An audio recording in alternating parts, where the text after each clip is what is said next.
already talked about strategic planning. But what is tactical planning? So strategic planning is long-term. Tactical planning is shorter, usually medium-term objectives.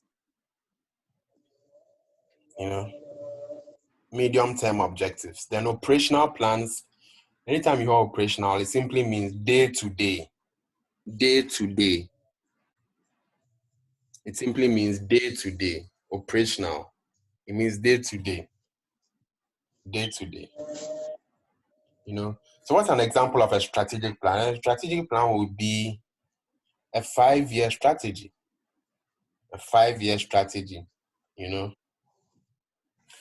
For example, Vodafone can have a 5-year strategy that at the end of 5 years, it wants to overthrow MTN as number 1 in the market.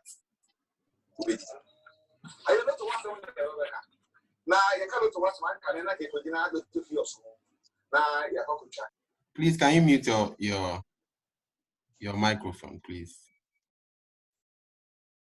Thank you.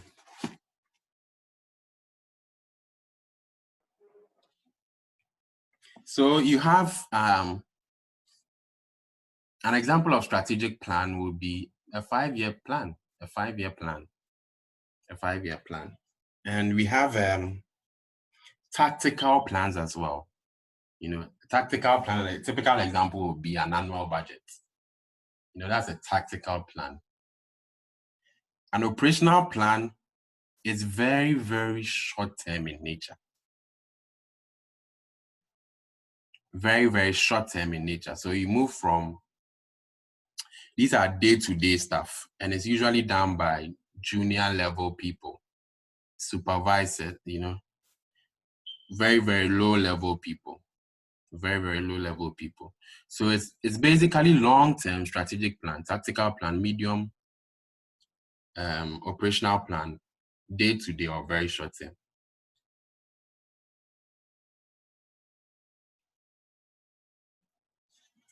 Okay. There are different approaches to strategic planning. Different approaches to Hello, sir. Yes, sir. Hello, sir. Yes. Yes, please. A question about the levels of strategic management, levels of strategy. Okay. We have the 3 strategies. Mm-hmm.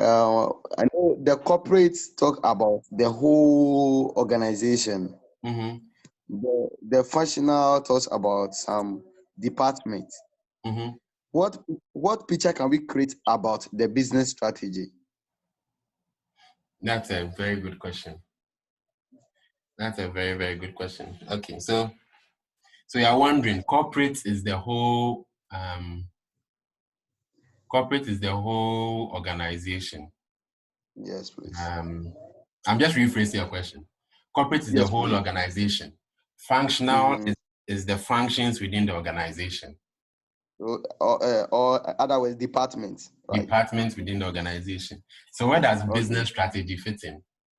Yes, please. That's a very, very smart question. Okay, so in terms of in an organizational context, the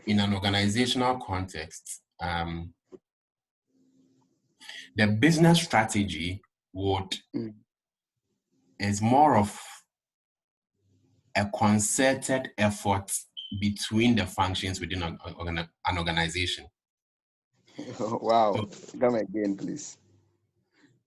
Okay, so let me make it a lot simpler. Yeah. So in terms of corporate strategy is the overall organization, right? That's what is the top people, overall organization. The what do you call it? The functional strategy is the department. Yes, sir. But the business strategy is more of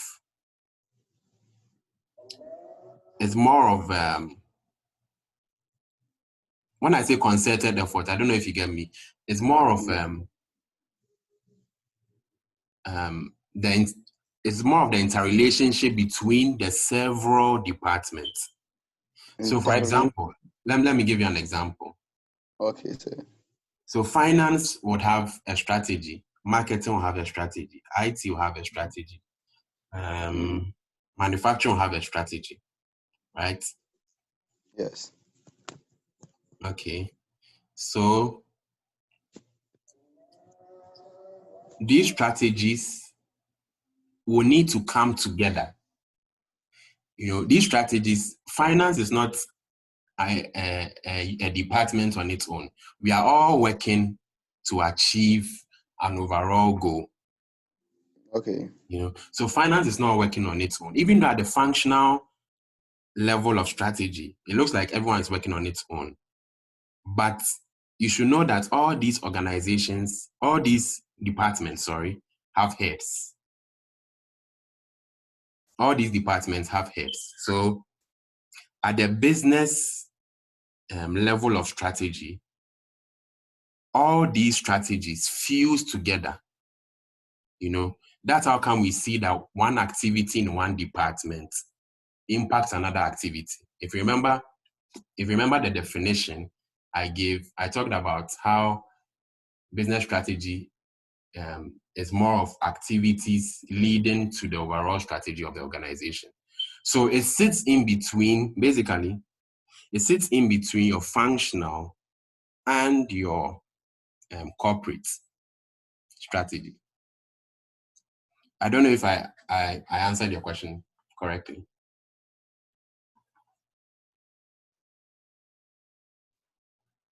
Okay. Hello?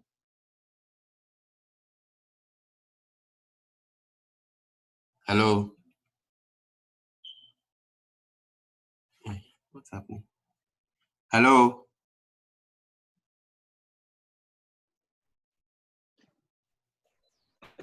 We can hear you. Yeah, I'm trying to get I'm trying to get feedback from the one who answered the question.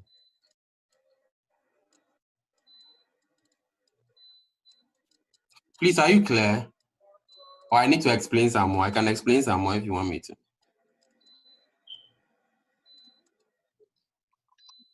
Please, who asked the question?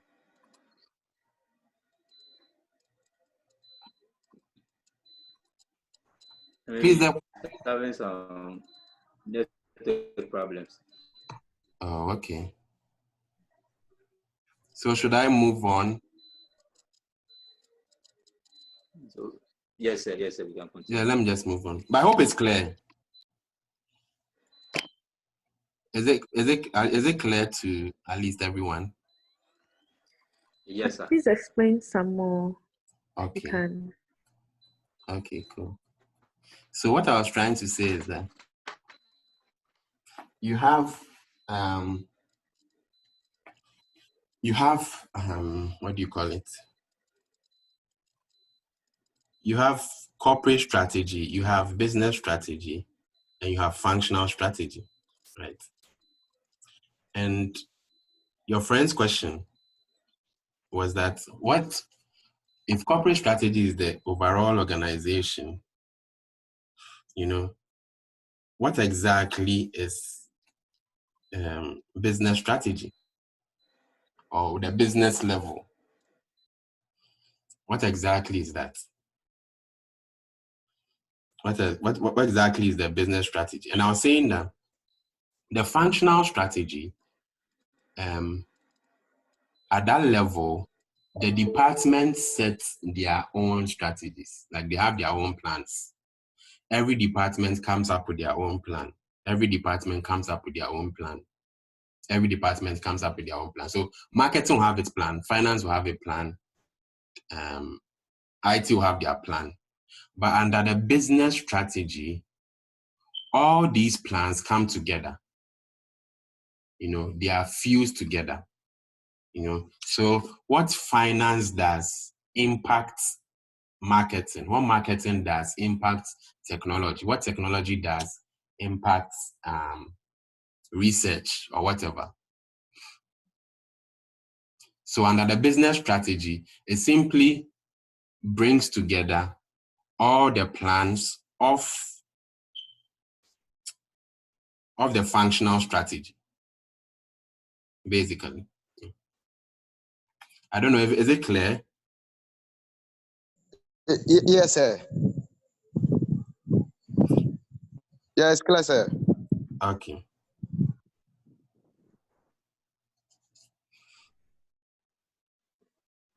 Okay. Another way you can also think about it is this. In your companies, you have executive directors. These are the top people. You probably never see them. They will determine the corporate strategy, you know, and they would bring it down to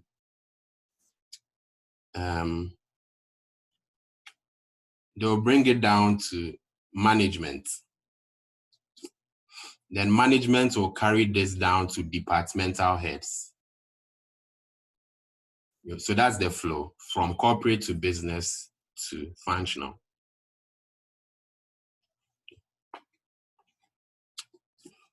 Okay, so under levels of planning, we have strategic plan, we have tactical. Okay.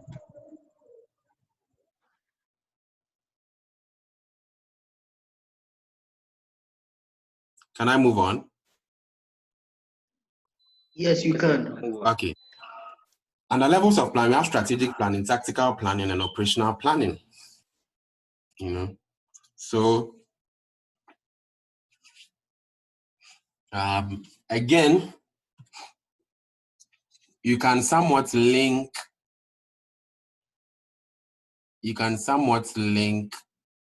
the levels of strategy to these levels of planning. You know, strategic planning is more of corporate strategy. Tactical planning is more of business, and operational planning is more of functional. Operational planning has a day-to-day effect. So I'm sure wherever you work, you are you are helping to contribute to the functional strategy. So there's a day-to-day assignment you do in order to achieve the functional strategy. And the functional strategy would help achieve the business strategy. The business strategy would help achieve the corporate strategy.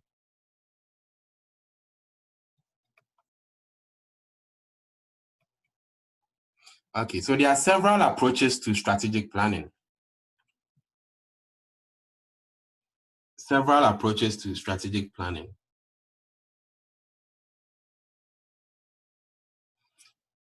Number one, we have the rational planning model. Now, when we say rational, one of the words that must pop into your mind quickly is logical. If it's rational, it means it's logical.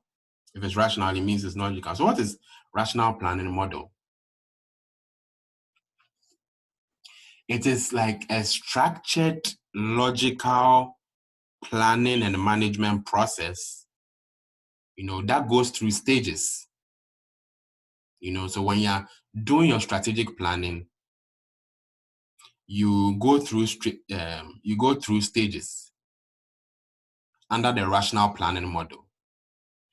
Because it's rational, it's very logical, and it is step by step. So you go through the stages of what we call strategic analysis, strategic choice, and strategic implementation. Strategic analysis, strategic choice,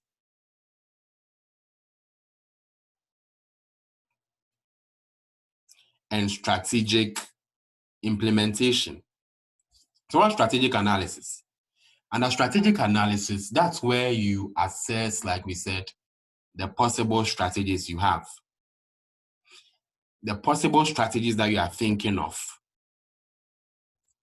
The possible strategies that you are thinking of, you put them down on paper and you analyze them.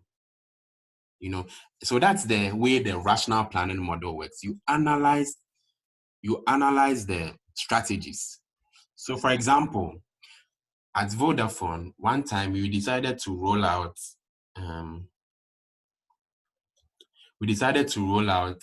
a youth product. That youth product was called Vodafone X. You know, I'm sure if you are here on Vodafone, you are using Vodafone. I'm sure you use that.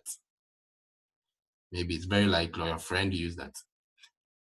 Before we did that, we had to do a strategic analysis. So what does the strategic analysis entail? We had to, say that, we are trying to reach the youth, but how do we do it? You know, which segment of the youth should we reach? You know, how should we target them? What exactly would appeal to them? Should we reach out to people in the campuses or in the village? Strategic analysis. Then we came up with strategic choice. Strategic choice or choices. We chose a particular strategy, a line of strategy that we felt would work for us. So in terms of marketing, one of the things we did was we would find a nice artist, maybe one of these regular artists from Sarkodie to Stoneboy or to whoever, or Shatawali. And because these people appeal to the youth, we would send them on campuses and they'll perform. And while they are performing, we would also be selling our SIM cards and getting the whole Vodafone X thing out there. You know, then we implement. So basically, I was talking about the implementation. After we've made a choice, we implement. Okay, we go to the schools, we set up our banner, we say Vodafone X, we bring on artists, we participate in hall weeks. You know, that's implementation of the choice. Then after everything, in Vodafone, we used to call it post-implementation review. Here, we call it evaluation of performance. After everything, we come back and say, okay, so how did we fare? You know, how did we fare? We put in X amount into the strategy. We put in 5,000 into the strategy. Okay, how many activations were we able to make? When we say activations, how many people subscribe to or bought the Vodafone SIM? You know, how much money did we make? You know, how much noise did we make? How well did people hear about us?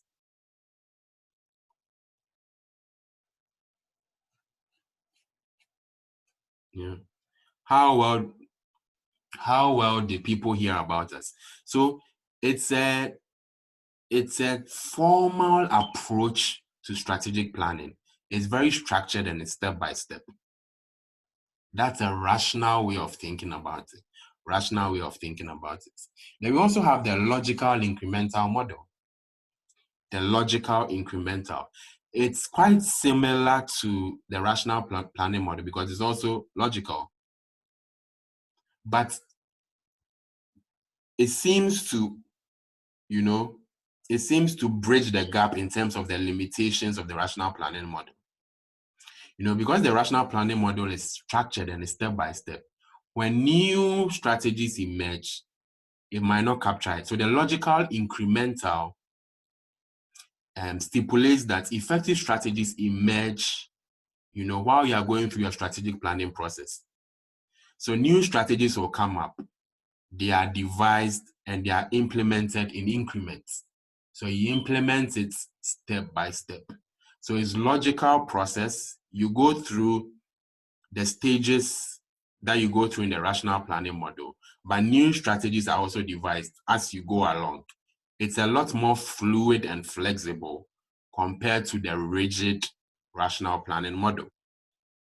So that's the way you need to think about it. It's logical but incremental. It accepts new strategies. And implements them in increments.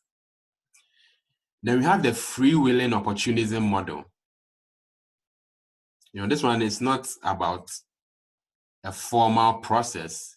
It's just being open to opportunities. Being open to opportunities as they come and exploiting them. Being open to opportunities as they come and exploiting them. So a typical example I'll give you here is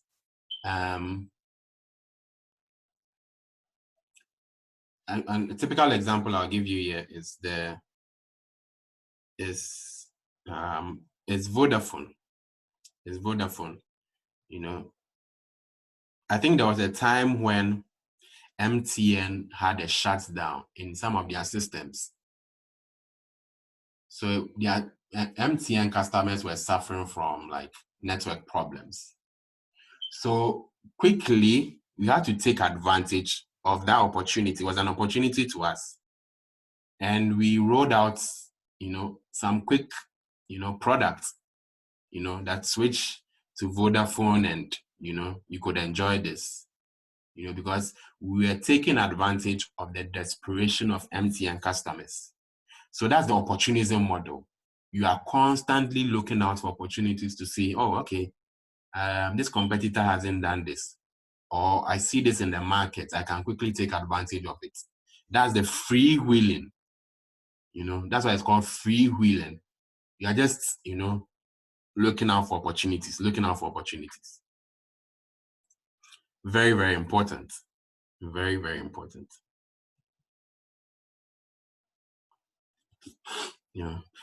So we are talking about the formal or the rational planning model. Formal or the rational planning model. And this is basically the elements of strategic management or formal strategic management. This is the elements of formal strategic management. Very, very key. So you have the strategic position, you have strategic choices, and you have strategy into action or strategy implementation. So under strategic position, you are doing an analysis or an assessment of the strategic position of the entity. Remember when we are talking about the strategic questions to ask, we mentioned about where are we now as a firm? Where are we now? Where are we now? So that's an assessment of the strategic position of the entity. Where are we now? Then we also need to understand that apart from the fact that we know where we are now, we also need to know the influences that in the environment that affect us as a business. All these things affect your position. All these things affect your position. All these things affect your position. So that's all about the strategic position. This is very, very key. You need to know the environment and you need to know your capability. Your capability is internal, your environment is external. That's what. So your strategic capability represents your strengths and your weaknesses, which is more internal. We'll be talking more about the SWOT model or SWOT analysis. Strengths and weaknesses are internal, opportunities and threats are external. They exist in the environment. They exist in the environment. They exist in the environment. So that's your strategic position. First of all, when you have strategic position, don't only think of where we are, but also think of your environment, because your environment is also impacting you. So where you are plus your environment, where you are plus your environment. Then strategic choices. Strategic choices, you make choices based on the alternatives that are available to you, basically. After you've done your assessment, you make a choice or a decision and say, this is what I'm going with. Then you implement. And your implementation would include organizing, managing, and constantly adapting to the market and changes that exist in the market. Your strategy should be fluid enough to accommodate changes, because your market is constantly evolving.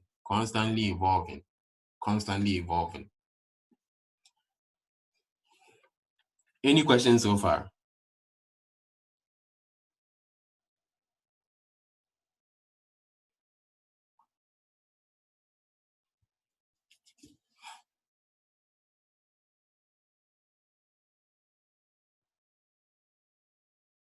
Any questions so far? Okay.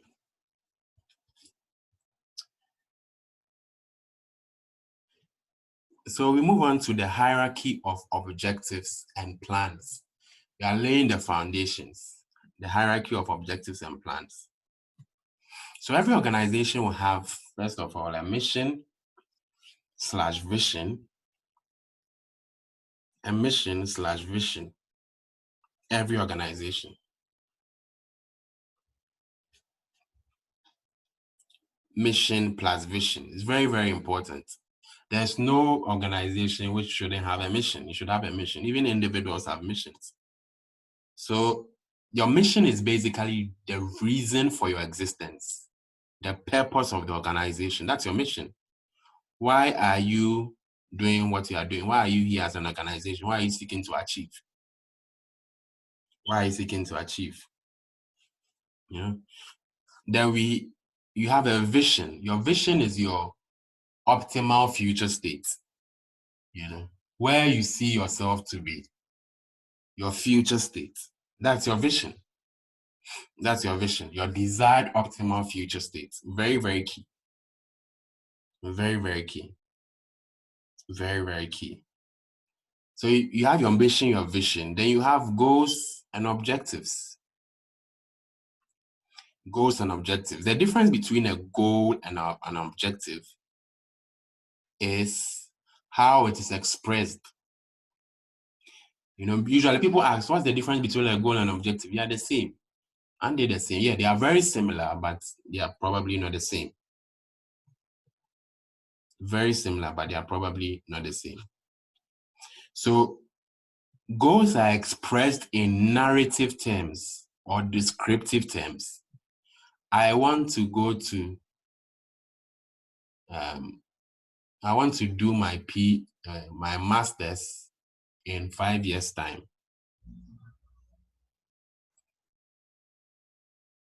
I want to do my master's in 5 years' time. So goals are expressed more in narrative terms. But objectives are derived from goals and are expressed in more measurable terms or measurable form, something that you can measure. So that's the difference, goals and objectives. It differs in the way they are expressed. Goals are expressed in narrative terms. Goals are expressed in narrative terms, and objectives are expressed in a more measurable term or more measurable form. So we always say that objectives should be smart. Objective should be smart. You have the objective to be specific, measurable. In your text, it says agreed for A, but in other texts too, it says achievable or attainable. Achievable or attainable. The R represents realistic and T represents time bound. So it should be specific. Specific. Pointing to something in particular. It should be measurable. Measurable in quantifiable. Could you please mute your microphone? It should be measurable in quantifiable terms. It should be agreed upon, attainable and achievable. It should be realistic. And it should be time bound. I want to achieve this objective in 5 years. Then that's a smart objective. We talked about strategic, tactical, and operational plans in the past slide or the previous slide. So I wouldn't go too much into it, but that's basically a summary. Strategic plan is a longer term target. Tactical plan is more of an implementation or medium term target, more about budgeting. Operational plans are more of action plans or day-to-day plans. Day-to-day plans. So that's the hierarchy: mission, goals, objectives, strategic plans, tactical plans, operational plans. Mission and vision, goals, objectives, strategic plans, tactical plans, and operational plans. So that's the hierarchy of objectives and plans, basically. Any questions so far? Any questions so far? Okay, let's move on.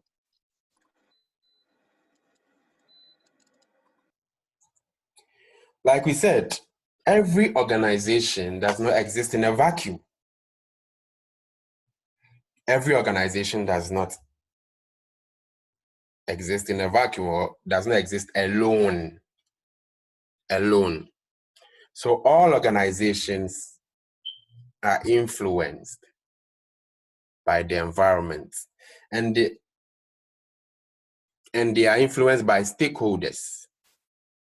All these stakeholders have expectation. The reason why I call them stakeholders is because they hold a stake in the organization.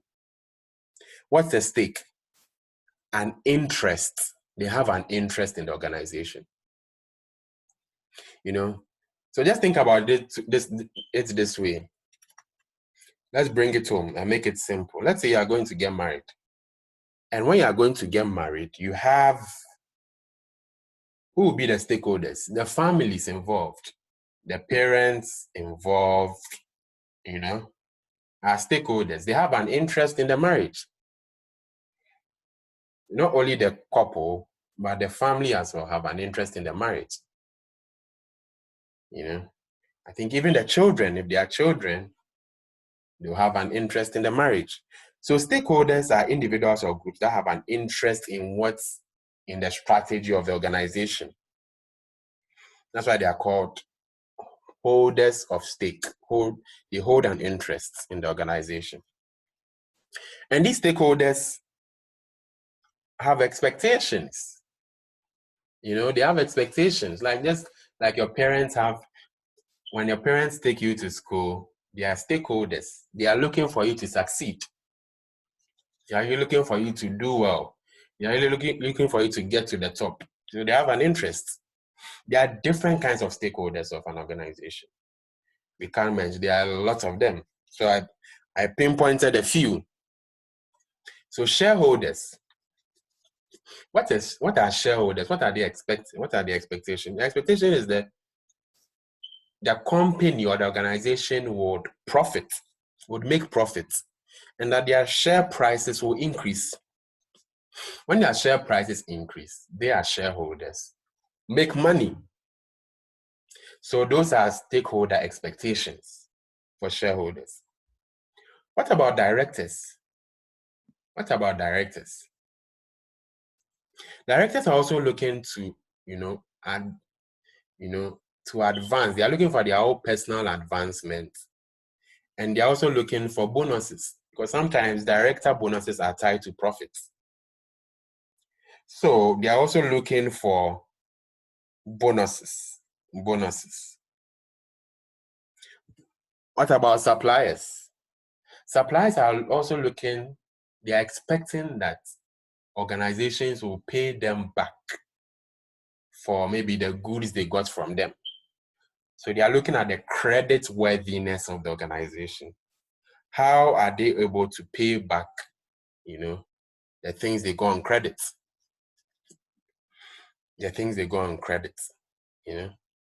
So one of the things that will be of concern to suppliers will be the cash position of the organization. The cash position or the liquidity position of the organization. Very, very important. Then you also have customers. Customers are more into, they are looking for value, products that offer value. Products that offer value and are priced reasonably. So these are customers. Employees are looking at job security. They are hoping that the organization would be around for a while so that they can keep their jobs. So everyone has their interests. Everyone has their stake in the organization. So employees, all they are thinking about is their job security. They are hoping that nothing goes wrong so that the organization, can continue to pay them. Then you also have government. Government is more interested in their taxes. They are more interested in their taxes. And, more interested basically in their taxes. So these are some of the stakeholders and their expectations. Then we also have internal, we have two types of stakeholders basically. We have the internal stakeholders versus the external stakeholders. We have the internal stakeholders versus the external stakeholders. Some of the stakeholders we mentioned, like the employee is an internal stakeholder. Government is an external stakeholder. The internal stakeholder, they exist within the organization. Directors are an example of an internal stakeholder. Then we also have external stakeholders, which are customers, suppliers, etc. All these groups of people have interests. They have interests in the organization. Any questions so far?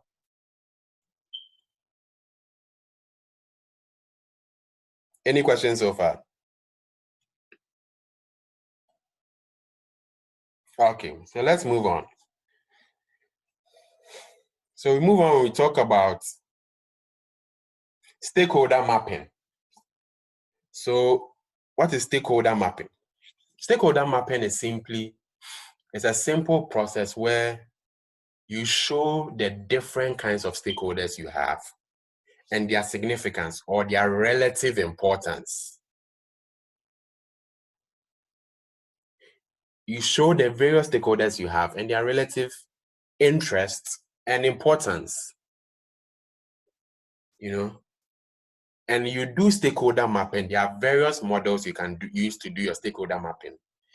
A guy called Mendelov, he introduced what we call the power versus the interest matrix. The power versus the interest matrix. So he designed that model so that you can map your stakeholders and assess their significance. So number one, you have, in situations where you have a low power, low interest, according to the Mendelov's power interest matrix,